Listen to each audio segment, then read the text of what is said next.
Hey everyone, Randy Brown here. Just returned from a conference in Los Angeles, the 5th Annual Martial Arts Studies Conference. Well, this conference was a gathering of academics, scholars that are also martial artists, people who are interested in the history, culture, things surrounding martial arts. It's a really cool event. I highly recommend it to anyone if you have an interest in the background of your martial arts or other martial arts. While I was there, I gave a talk on Qing Dynasty and Brazilian Jiu-Jitsu. It was more specifically about what we can learn about the martial arts in the Qing Dynasty from Brazilian Jiu-Jitsu. Today, I'm going to share this with you, the talk that I gave and the slides, so that you can see for yourself some of these really cool connections. All right, let's get started. What can Brazilian Jiu-Jitsu teach us about Qing Dynasty martial arts? So, quick background for those of you unfamiliar with Brazilian Jiu-Jitsu. It originates in Japan. Popular fighter by the name of Maeda. So he has a bunch of challenge matches. He gets pretty good, travels to Brazil, and he gets stuck there. Can't get home. So he starts teaching his judo and jiu-jitsu to a family that no one's ever heard of before, the Gracies. What is unique about Brazilian jiu-jitsu is never before in the history of mankind have we been able to watch a martial art go global. Not only do we get to watch this happen, we get to watch it evolve. Because the art that we have now is quite different than where it started from. It has grown. It has evolved. A couple of key points, like the Gracies took this and by all accounts blended it with some catch wrestling techniques. And they perfected their stuff and challenged other schools, other fighters, and they were winning in Brazil. So they came to the United States and set up an arena for a place to test their martial arts and challenge more people. And they won. They won a lot. They dominated. They survived in that position long enough for everyone to take notice and to cement their place in history. Now, inside Brazilian Jiu-Jitsu, there are some subsets, which is what I want to start with. We have families. For example, we have the Gracies. Nowadays, they're branding their own jiu-jitsu, so they call it Gracie Jiu-Jitsu. We have traits. Ricardo de la Riva developed a hooking technique with his legs to stop bigger, stronger fighters. He would sweep them, submit them, and win competitions. He did this enough that other people started to pay attention and try to figure out what he was doing and copy it. Eventually, enough people did that he became famous. They even named the move after him, cementing him in history. Another subset we have are animals, insects, and reptiles. So we have spiders, we have turtles, we have butterflies, we have mantis. I really need to get on that one. Haven't tried that yet, but mantis guard, got to try it out. It's on my list. Each of these is significant in and of themselves, but none of these animal styles or insects or reptiles become styles in their own right. But they did in China. So let's take a look at the Qing Dynasty and see what we find. The Qing Dynasty begins in 1636 to 1730. That's when they overthrow the Ming. It ends pretty much in 1911, and that's when the Republican era comes in. During the Qing Dynasty, just like in Brazilian Jiu-Jitsu, we have families. Some of the famous families we have would be the Chen family, the Yang family, the Wu family. These are some of the more popular in the north. We have military arts like Xing Yi Chuan. We have security services, gangs, hired thugs. We have traits in the Qing Dynasty, just like we find in Brazilian Jiu-Jitsu, with Ricardo de la Riva developing a trait that he uses. We have Cotton Fist Yang, Cannon Fist Chen, Iron Fist Liang, Lightning Hands Li. I don't think that Lightning Hands Li was shooting bolts of electricity out of his fingertips like Emperor Palpatine in Return of the Jedi. We have Two Hooks Li. We have Eagle Claw Lao. Now this is an interesting one because Eagle Claw shows up in the Ming Dynasty in Qi Guāng's manual. He mentions it in 1560, but he mentions it as a trait, and it disappears 300 years. I'll get back to that in a second, but bear with me. Now, all of these things I mentioned are more caricatures of their founders. They're attributes that set them apart from other fighters. They're not styles, but then they become styles. So how do we go from traits to styles? We have Eagle Claw, which is really someone with unbreakable grips. We could take that away. We have Cotton Fist, Iron Needle inside cotton. Fly like a butterfly, sting like a bee. Everybody's familiar with that phrase from Muhammad Ali, right? Very similar to the Iron Needle inside cotton. We have Cannon Fist, probably a power puncher, a knockout artist. Iron Fist, knocked someone out and didn't break his hand doing so. Lightning Hands, again, fast hands, not shooting lightning. And then Two Hooks, clinch fighter. These traits evolve into totems. We end up with, in the late Qing Dynasty, an Eagle Claw style, a praying mantis boxing, white crane, tiger claw, and monkey boxing. But monkey boxing, this was around in the Ming Dynasty as well, and probably earlier than 1560. However, Qi Guāng mentions that legitimately as, or specifically as, monkey boxing, not an attribute, more of a style. When he talked about Eagle Claw, though, that one was a trait. And Peter Lorge mentions this in a talk that he gave at Cardiff University a few years ago. He shows the translation as being Eagle Claw Wang. So Eagle Claw Wang, that guy's got an attribute. We nicknamed him Eagle Claw. Why? Probably because he has really strong fingers that dig into your skin.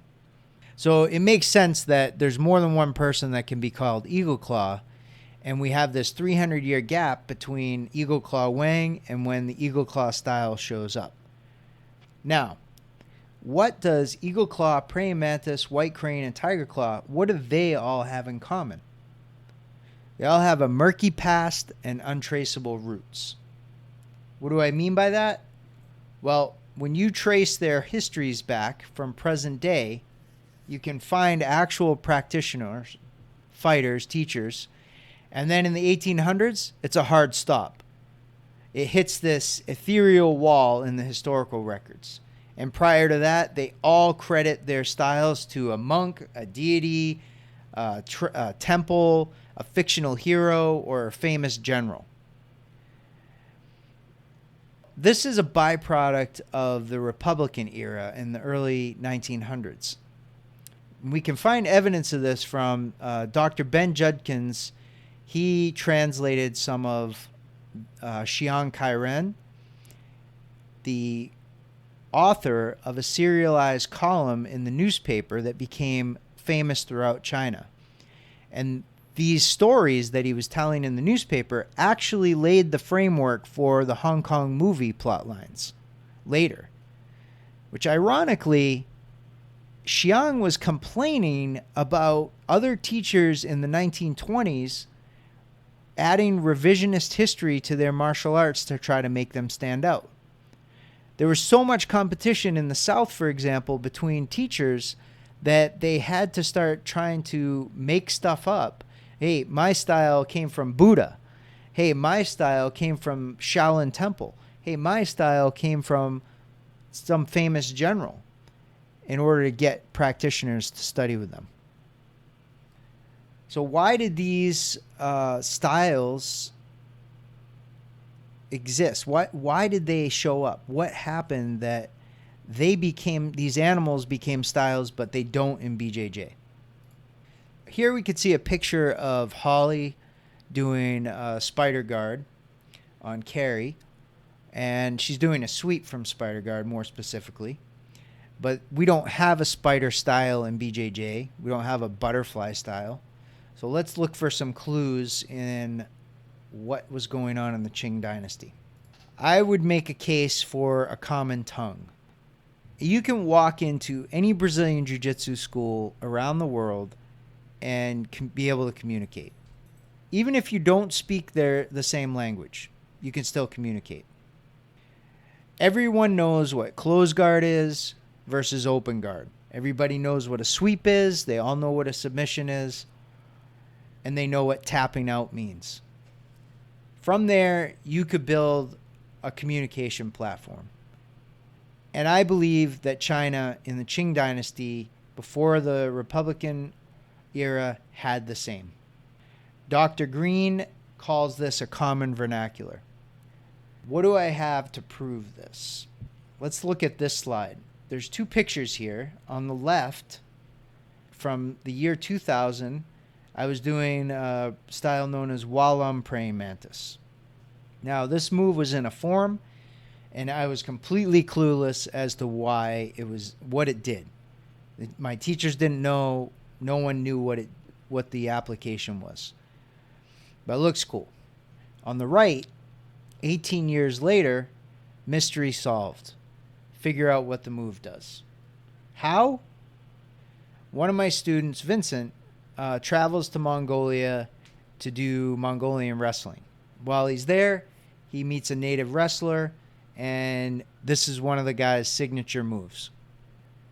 Comes back, and he's showing me what he learned while he was on his trip. Immediately recognized the move as something that I've done before. I did that move in eagle claw forms. I did it in mantis forms. I did it in long fist. We can also see other moves that do the same, and we can refer to Tong Zhongyi's manual. This was published in 1935, but translated in 2005 by Tim Cartmel and printed by North Atlantic Books. Tong is an interesting cat. He is one of the last bastions of the three manly acts of Genghis Khan. He still practiced archery, horseback riding, and shuaijiao, or Chinese wrestling. These moves in Tong's manual, which is a shuaijiao wrestling manual, if you know what you're looking at, they're found in eagle claw, they're found in mantis, they're found in taiji.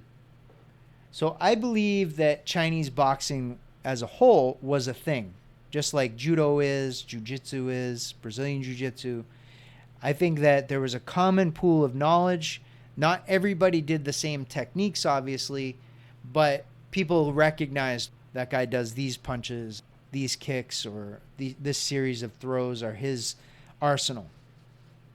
So when everybody's doing the same thing, what makes you stand out? Branding, marketing. You have to draw attention to yourself.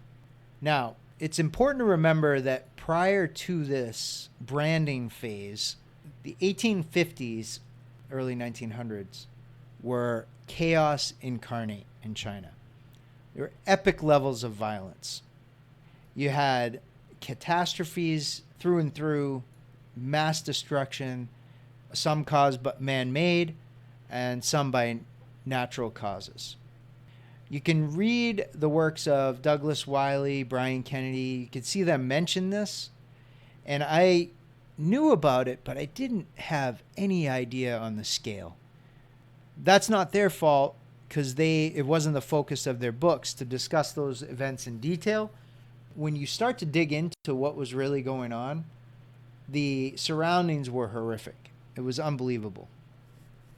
You're talking rebellions, famines, wars, drug addiction, droughts, floods, and I'm talking like within, I think the longest stretch between one of these major events was maybe 7 years, which you'll see in a minute when we go to the timeline. Now, this period was still when people were using their martial arts for combat. And then, post-Boxer Rebellion, we see a shift of martial arts for physical education. Here is a timeline that we built to show what was going on in the area. Now, we created this because Mantis boxing has a pretty shady past. You can go back, like I said, to the 1800s and still find real people that you can prove were alive. Prior to that, horrible. Just falls apart. There's no actual evidence that it existed. It's all rumor and hyperbole. So I wanted to know if the people that we did have proof of existing were actually in the place that they were when they said they were, and if they learned from the teachers that they claimed to have learned from. Finding evidence or things about each of these individuals is difficult. We lay out events of the time and then overlay the date of birth and date of death of each of these practitioners, each of these Mantis boxers. It was very educational and had some surprising outcomes that allowed us to form some pretty solid theories and solve some mysteries. Each of these teachers intersecting, not all of them, but some of them, intersecting their students and the student-teacher relationship being formed, happened during a natural disaster. Pattern repeats itself. You have Yellow River floods. This is when Liang Shushang returns to Yantai. Many of his quote-unquote students were not even born yet. So Liang Shushang is third-generation Mantis boxer. Learned from Zhao Ju, who learned from Li Bingxiao. When he does intersect with his students, there's a severe drought heading into a massive famine. And this famine happens to cause the estimates are 9.5 to 13 million people died in 5 provinces in the north of China. This is around the Yellow River region. Horrific conditions. And this happens again a little later with Li Sanjian meeting Wang Rongsheng. And I think what's important here is for us to recognize that during times of extreme chaos like floods, famines, you probably are not teaching forms. And I don't think you're opening a martial arts school and teaching hobbyists. Now, if there's no farming going on, there's an argument to be made for people having more time on their hands. That's a possibility. However, what's significant with two of the teachers, Liang Shushang and Li Sanjian, both of them are in their 60s and 70s when they come across these students. And each of these students is already a significant, well-rounded, or experienced, I should say, fighter in their own right. When you're in your 60s and 70s, I don't think you're doing a lot of fighting yourself during a famine. What's significant about these two gentlemen is they were both Biaosher.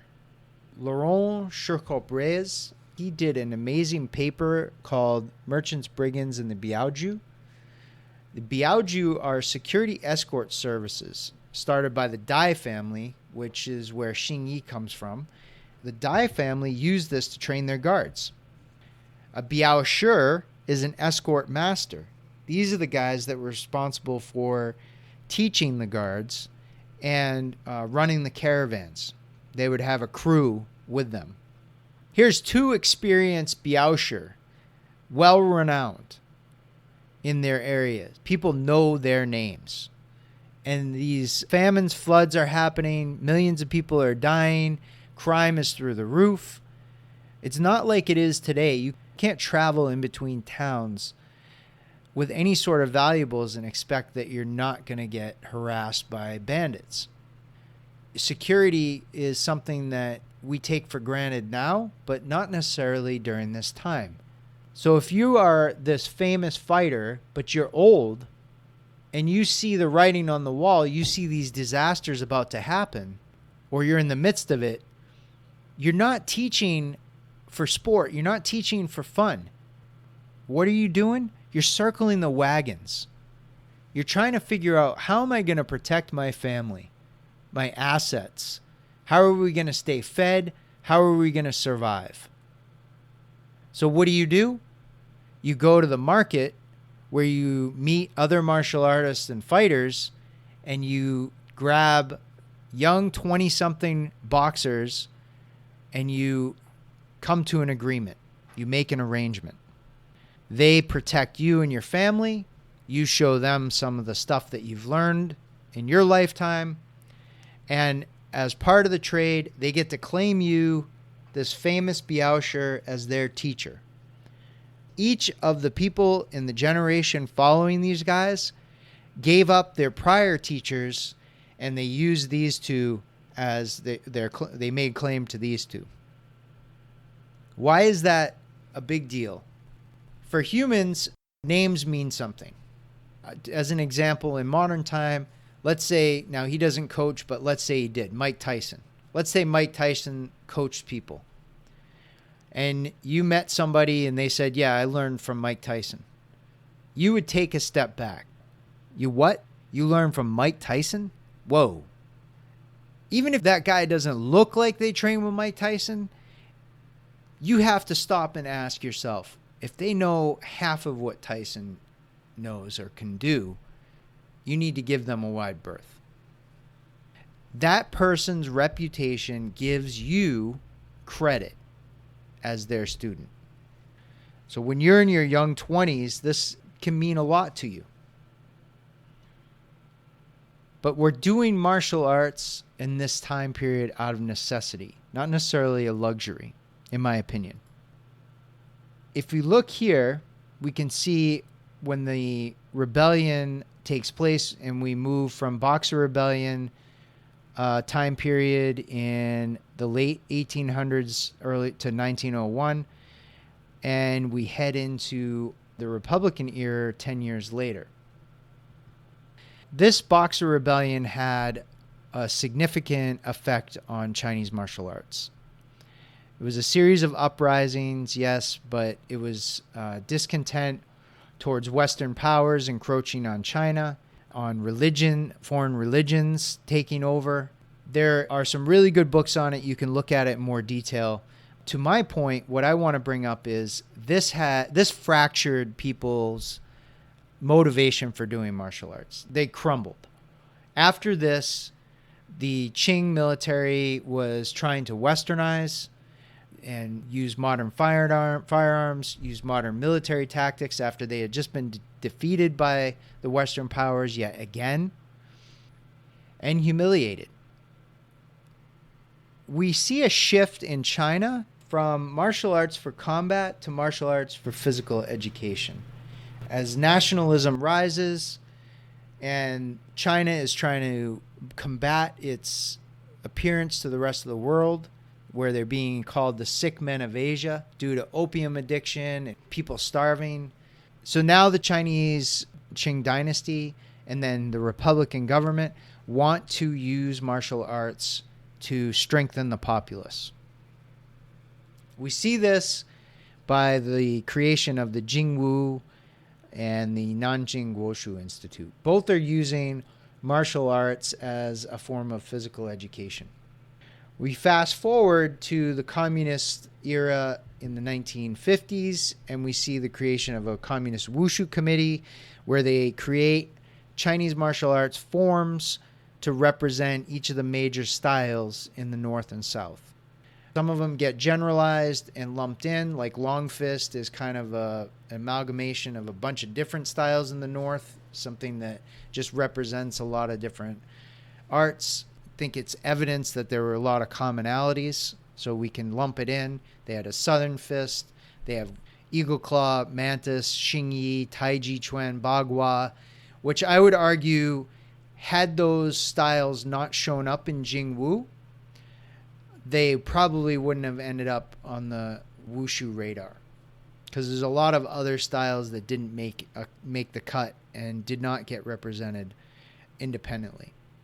Jingwu attracted these 5 tigers of the North where they pulled these teachers down, and part of the curriculum was you learn 10 forms, hand forms, 6 hand forms, and then 4 of the primary weapons: saber, sword, spear, and staff.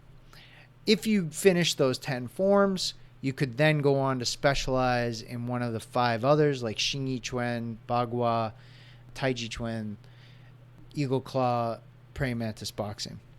The representative for Praying Mantis Boxing, Lo Guan Yu, taught in his lifetime, it's estimated 82 forms. Now, if you're doing 82 forms, you're not fighting. So you can see that this is really a shift to doing forms just for the sake of forms, not the fighting application behind it. It speaks to this transition that we went through. Now, I'd say Mantis is probably one of the most egregious in this shift. The mass proliferation of forms from Mantis boxing is huge, and not all lines of Mantis do this. Predominantly, it's 7-star that has the most form. 6 harmony and 8-step, they have the least. What happens next after the communist era is we end up with cultural industrialization of Chinese martial arts with the Hong Kong movie scene. Now, the rest of the world is being introduced to Chinese martial arts through these movies. And that's what we come to believe is the actual art in and of itself, what becomes known as Kung Fu. These movies further cemented these animal systems or these animal caricatures as styles. They were already kind of cemented in place, if you will, with this shift because they were no longer being tested. And lack of this active test bed caused these traits to become brands and to become distinct styles. Because now, again, people have to stand out. Well, how do you stand out? Oh, we do Mantis boxing. Oh, we do Eagle Claw boxing. Because something in their heritage was related to this, but now they're building a whole style around it. So let's bring it back to full circle. In BJJ, we see these animals or insects be represented, but they get introduced as, oh yeah, that person's doing this technique. Let's call it that. Oh yeah, that's really working. And they dominate. They dominate in this worldwide global arena where they are tested in a crucible of fire. And if they work, they stick around and people copy it. And they copy it enough that it grows and grows, and enough people start getting beaten by it that they try to figure out how to stop it. And once it gets defeated, it doesn't disappear. It doesn't go away. It gets blended and rolled into the common pool of knowledge of Brazilian Jiu-Jitsu. And some people still use it, and they get better at it because now people are defending against it and beating it, or they use it as a platform to do other stuff, and they move in and out of it when it gets shut down. In Chinese martial arts, when it stopped being used as fighting, when people stopped doing it for real, it lost that test bed, and now these styles were allowed to exist independently as their own thing instead of being rolled back in. And ultimately, nowadays, because of that, Chinese martial arts are becoming an endangered species. These styles are going extinct because people can't use them in a real arena of combat like the UFC or One Championship, Pride. If they can't stand up, then they're going to get put down. Could this happen to BJJ? Could it happen again? Absolutely. If, for example, something happened to cause everyone to stop using Brazilian Jiu-Jitsu and the next generation was taught without any of the application. So they were just taught a series of moves on the ground, call it a form, and never shown how those moves work, the art will die.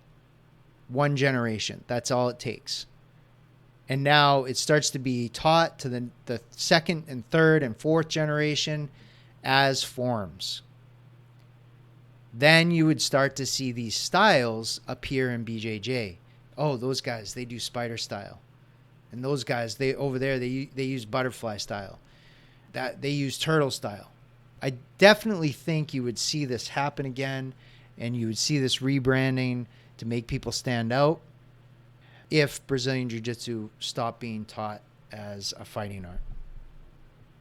Thanks for listening. It was an absolute honor to give this presentation in Los Angeles, and I hope you enjoyed it.